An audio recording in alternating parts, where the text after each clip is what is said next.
Ghana de Simon Ghana TF for Yamson Adwenepahene aka Enkrata mu King Kong aka Fufuo Ken aka Rema Yemfa na Yere Edemunya Form aka Mitua na Omatiem Ebusua ene de kwa so baso a na wo video no so na onu be so nya bi atie na yensua ne obi ye de ewa ase ebusua ensem a ese twagu de me se wo yemo po be hye wo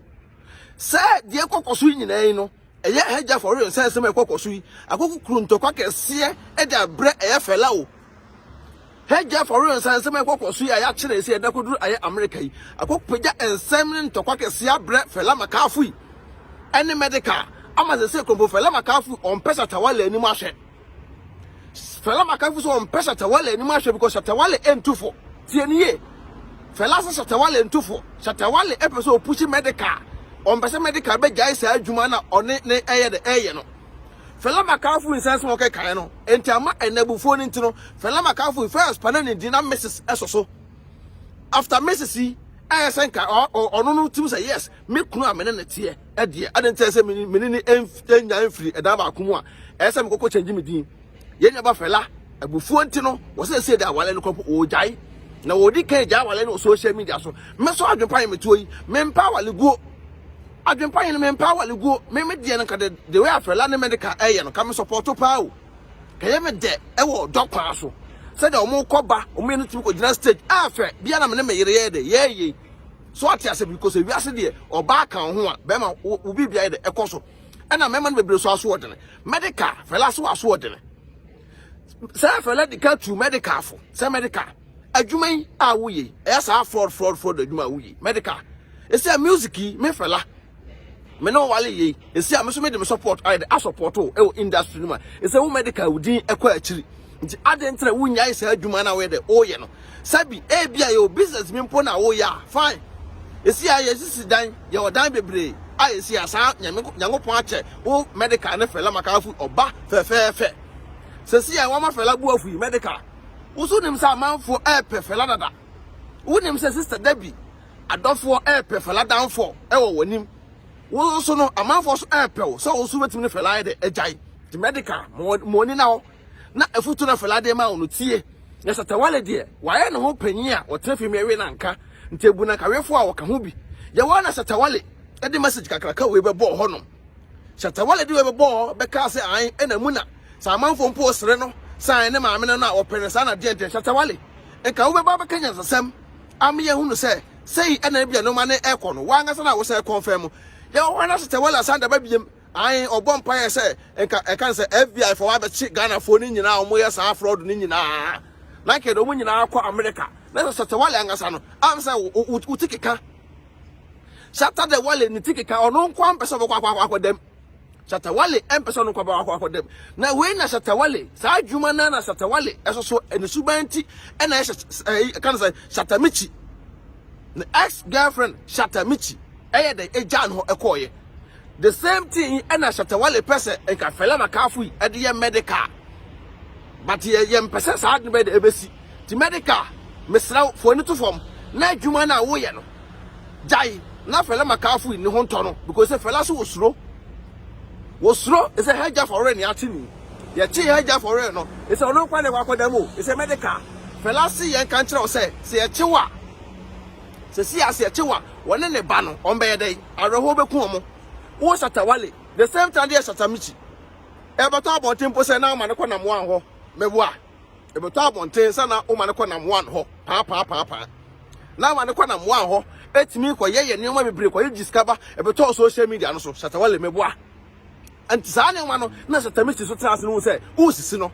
nta sisi a wo sisi no enya de obepene sa de ne wale no wa ma ma wo fro ene ne de so on kɔ discamla and now Bema winning in Koda, a tell winning in Koda, so on Quadis Camla dia, Shattawale Walemia. Shattawale said that Binyanya ready. Made the baby mama na me pay. I ain't me baby mama na and Minyanya ready. Shatta Michi said that be men trans my first or come and my sentinel. And one boys from this Shattawale, Chino. So we a deal. Next caneba, na Shattawale SC boys no.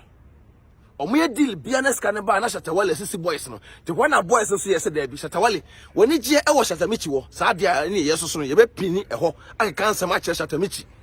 ye be che Shatta michi enwuma wo ya ankasa enwum no de se Shattawale da koba keke enwum no de wo da koba so keke wo eti adwuma na kasa ne boys ne ye no ti Shatta Wale ya also mate gang mate group say omo nyina na fraud sakawa me Adwenepahene de krono de me so kronfo de me so no so Shatta Wale wagidin e de ba biem na wo pe owiase munyai sa fraud no yoma no Shatta Wale munyai sa fraud no yoma no na emmoa mo monfa mo sanya adwuma hwe omo mtete America music na omo ye no ono nkonko wi obi sika kekewu oko wi obi sika but mo de mo ye mo adwene say mo de mo no mo je agye na mo create confusion ama abrotrefo enne wote won ye hu so free Ghana krampo na obrani mpo wo mu because onim say mo de krono nko a nti kwan ya Shatta Wale efa aso Shatta Mich ejaye no o pese medical so fa sa kwan no so ene fela Makafui ejaye nti medical money na ho na Shatta Wale na wudi na chi no ono no boys a wono no na omo nante nante ni nyina no sa fraud ni sa sisi ni nyina no eno nti omo ni na ja nante na tie na se o wona Shatta Wale ekwache medical ka se ni nyina na adwuma hye nti Shatta Wale enim se wo hye medical kutupa nka obetu medical for se medical ti asema wo yire ka kire wo no na yenya adwuma no dabi because medical ndi ono we game boy a show boy enim sa anyoma no deda no mu use boys no e wa America ho nti Shatta Wale susu no ko pe oba bi wa America ena kakiri ekofaaye ena se oba nso krampo eye fela adamfo no mo kan ne faaye na Shatta Wale mu se na so de ge beto abon se ne girlfriend sa again no nti won se omo ne ge no krampo ko America omo ko twa music video bi ho se na Shatta Wale person use ge no nko mo ya adwuma na ka ge na jiska no se de casɛ Hajia4real ekojije bai nka ge na age no da ba Ghana no ma chele no mo sole a omo san ehuru mu youth no we a youth now the Shatta Wale achi a me nka se jana chi di o we a youth the medical achi me nka se jana chi di me tie omu nyina anyom but the ten say hard working na omo ka no ene ne de hen ene ne fraud na busa ho biem hard working omo ka no ene ne fraud adwuma na ye ntra wiase enso so sa anyoma no so hwe de wia na wiase ye den nyante oyonko eye adwuma na wo de unyansa ebe wia ne sika no eye ma oyonko to no oye adwuma o no obo ne sika no we service na wo de ote wonom ko bibini adwempone ne adwemfin wo de unyansa ekowie nipa ne sika na wonu so wo create ade edimpone bi ato ma wonu atuntumfo nti asam na aba ne de ye ne de akire ye pa nti fela Makafui wo delete ne pictures nyina fela Makafui buafu wo delete ne pictures every Instagram ne IG ne ba bia nti kete ba bia wo delete ne pictures aye de free wono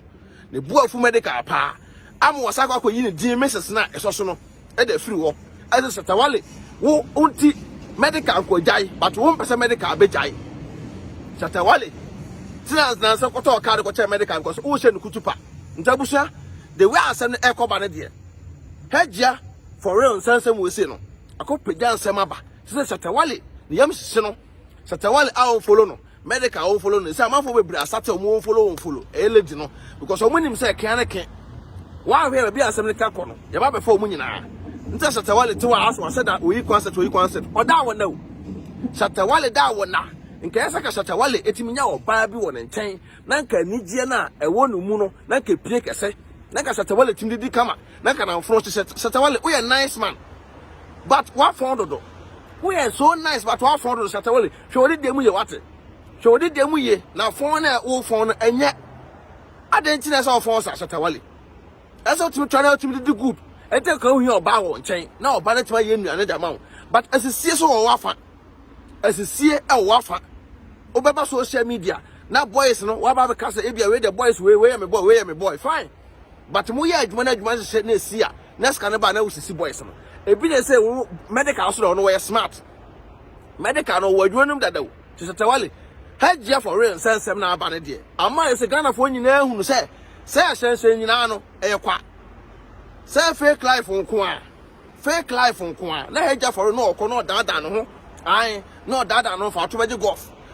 golf na ko wi ade no na nim se bechew wo kwa wi na nim se bechew e na amanfo timi kasa ai adentina abrofuru nim se Hajia4real akọ wi ade ye se man visa akọ UK ade e trap na chibela omo nim pefe pa no omo pena de achi no de pa omo pena achi no enti omo de service ane ma no na okoduru ye na won so koye show off ewo e kan se UK ho no na Interpol no pa ye so no mu say no de Shatta Wale woni medical che muntenase na munyai sa adwuma na moye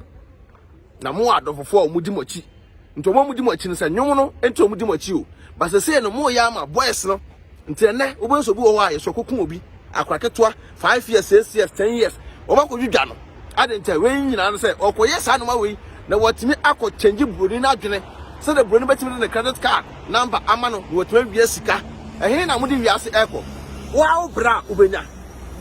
wanga sa obra obenya se de we no man se kon de me de me nua ba eka na se fela Makafui de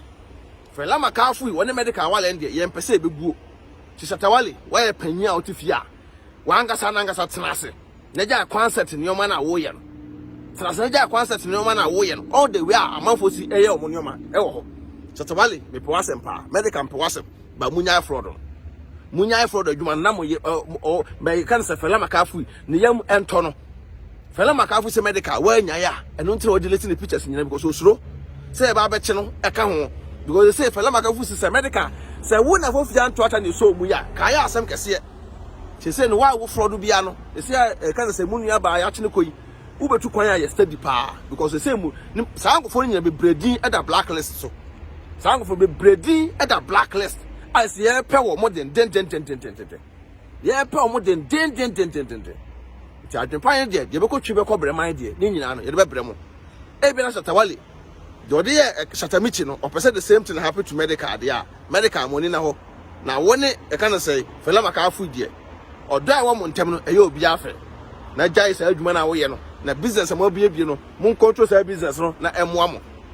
se ne be ya da no wanga sa obo so wotu a woni ade woni age tabusa e do bi ase so betie no kore e obeki TV so benya video so bi ahwe e wa Adwenepahene TV sa pepe tabusa ye da mu nyina wase an mekafo e tap send e da ma sa pepe wo afa na wusu a o first time a wusu a o promo code abehia e Adwenepahene no ade no abo agum na me say kafo a divine organic skincare product e da ma divine so ebe boa ma skin color no atoso na ha divine pills esa ho okwa pills na betima ma stretch mask wo ho ani nyina be de ebe yira so ati ase ebe san mo hyehye kama me say kanfo eye health yes so e da ma health yes so be ma enku a wo be ye otiri mu a ebe ye na ha otiri ase kekaw otiri ho atutu kakarere na asefo nyina opeso wo otiri nyinu ye mra health yes wo de otiri ho adwuma de fo nyina ko dan health yes no be ma wo so no sabi wo look fresh ebu sam da wase ye be ko twi be ko bre man ye be bre mo aha ye be ki TV so Adwenepahene TV obenya video Direct TV mon kwana mo follow YouTube mon kwana mo subscribe nya de emaye TikTok be bia mo follow se de be ya dan de video bia ba wo so wo nsa be kanya me adoma e be san hia bia peace out.